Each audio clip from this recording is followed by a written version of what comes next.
हमारे परम दयाल जो साधना का एक साधन दिए हैं, जैसे यजन याजन इष्टवृत्ति और स्वस्तैनी सदाचार। तो सदाचार के अंतर्गत ये तो पहला स्तर है कि शारीरिक सदाचार, और ये शारीरिक सदाचार बाहरी स्तर का शुद्धि हुआ।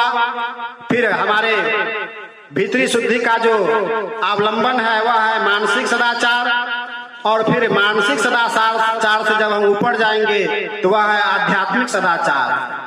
तो इस तरह से यहाँ पर भगवान श्री कृष्ण अर्जुन को वही बात यहाँ पे समझा रहे हैं कि जो पुरुष अहंकार से रहित, बाहर भीतर से शुद्ध, चतुर, पक्षपात से रहित और दुखों से छुटा हुआ है, वह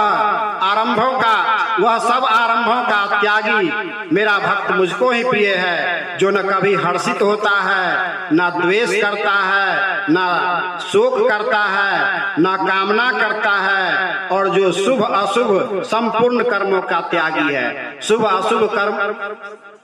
अशुभ संपूर्ण कर्मों का त्यागी का माने क्या हुआ कि वह पाप पुण्य से बहुत ऊपर उठ जाता है, उसका कर्म जो है सुनिष्काम भाव से होता है।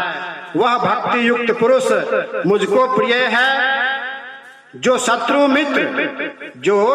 मित्र और मान अपमान में सम, अर्थात वह शत्रु हो चाहे मित्र हो, और चाहे मान हो चाहे अपमान हो, इसमें उनका जो तर्जु का पलड़ा रहता है वह बराबर रहता है। अर्थात सर्दी गर्मी और सुख दुख आदि द्वंद्वों में सम है, और आसक्ति से मुझ परमेश्वर को निरंतर चिंतन करते हुए निष्काम भाव से भजते हैं। उन नित्य निरंतर मेरा चिंतन करने वाले पुरुषों का योगक्षेम मैं स्वयं प्राप्त कर देता हूँ।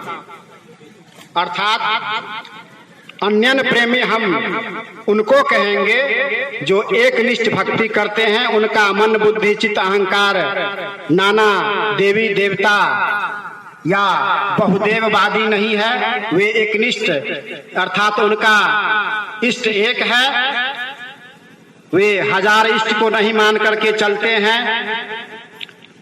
तो जो अन्यन प्रेमी भक्तजन मुझ परमेश्वर को निरंतर चिंतन करते हुए निष्काम भाव से भजते हैं, उन निरंतर मेरा चिंतन, जो हम कहते हैं कि यजन करने के लिए, तो यजन के अंतर्गत यही सब आता है, चिंतन मनन आत्मविश्लेषण आत्म संशोधन। तो उसी को यहाँ पर भगवान श्री कृष्ण भी इंगित करते हैं, अंकित करते हैं कि उन नित्य निरंतर मेरा चिंतन करने वाले पुरुषों का योगक्षेम, अर्थात उनका क्या कष्ट है कैसे दूर होगा, इस तरह से वे ध्यान रखते हैं। वे कहते हैं कि मैं स्वयं इस बात का ख्याल रखता हूँ। हे अर्जुन, यद्यपि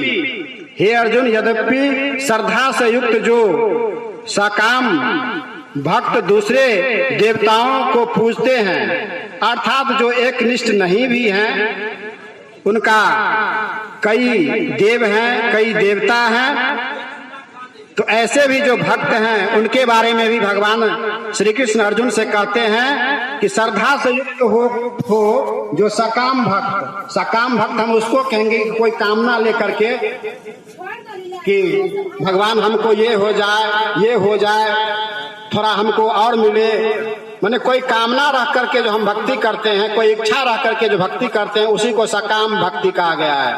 तो श्रद्धा युक्त जो सकाम भक्त दूसरे देवी देवताओं को पूजते हैं, वे भी मुझको ही पूजते हैं, या अर्थात यानी विराट स्वरूप में सभी आ जाते हैं। वे कहते हैं कि वे भी मुझको ही पूजते हैं, किंतु उनका वह पूजन विधि पूर्वक नहीं है। तो क्या है? तो अविधि पूर्वक है, अर्थात अज्ञान पूर्वक है। उनका मन हजार गो में लगा हुआ है। तो इसके बारे में कहते हैं कि उनका वह पूजन अविधि पूर्वक है, विधि पूर्वक नहीं है, वह अज्ञान पूर्वक है। क्योंकि संपूर्ण यज्ञों का भोक्ता और स्वामी भी मैं ही हूँ, परंतु वे मुझ परमेश्वर को तत्व से नहीं जानते, इसीलिए गिरते हैं। अर्थात अपने साधना भक्ति के बदौलत चाहे वो स्वर्ग की प्राप्ति क्यों नहीं कर ले, चाहे और भी लोग की प्राप्ति क्यों नहीं कर ले, लेकिन पुनः उनको इस धराधाम पर बार बार जन्म लेना पड़ता है,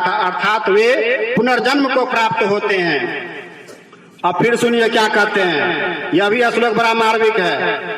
देवताओं को पूजने वाला, विभिन्न तरह के देवी देवताओं को, भूत प्रेत को पूजने वाला, देवताओं को पूजने वाला देवताओं को प्राप्त होते हैं। अर्थात आप जिस किसी भी देवता का पूजा कीजिएगा तो जैसा साधना कीजिएगा वैसी सिद्धि की प्राप्ति होगी। उसी के बारे में कह रहे हैं भगवान श्री कृष्ण कि देवताओं को पूजने वाला देवताओं को प्राप्त होते हैं।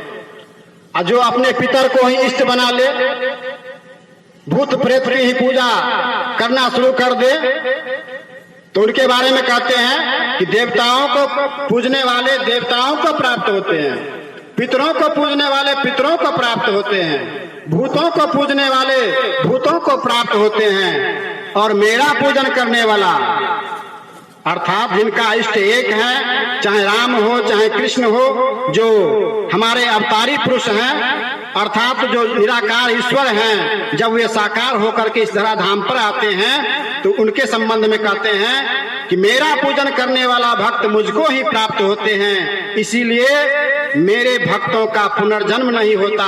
यह 9वां अध्याय का 25वां श्लोक है। यदि आपके पास गीता हो तो आप नित्य अध्ययन करें और इसे चिंतन मनन भी करें। जो कोई भक्त मेरे लिए, अर्थात हम लोग जो पूजा करते हैं, अभी भी आप गौर करके देखेंगे तो यहाँ पर क्या क्या सामग्री रखी हुई है। जो कोई भक्त मेरे लिए प्रेम से पत्र के अंतर्गत तुलसी का दल आ गया। जो कोई भक्त मेरे लिए प्रेम से पत्र, पुष्प का अर्थ हुआ फूल, आप भगवान को जो फूल अर्पित करेंगे, अभी हमारे परम दयाल युग पुरुषोत्तम का कितना आविर्भाव दिवस मनाया जा रहा है, तो 134वां आविर्भाव दिवस मनाया जा रहा है। तो अभी हम लोग उनको 134 पुष्प अर्पित करेंगे।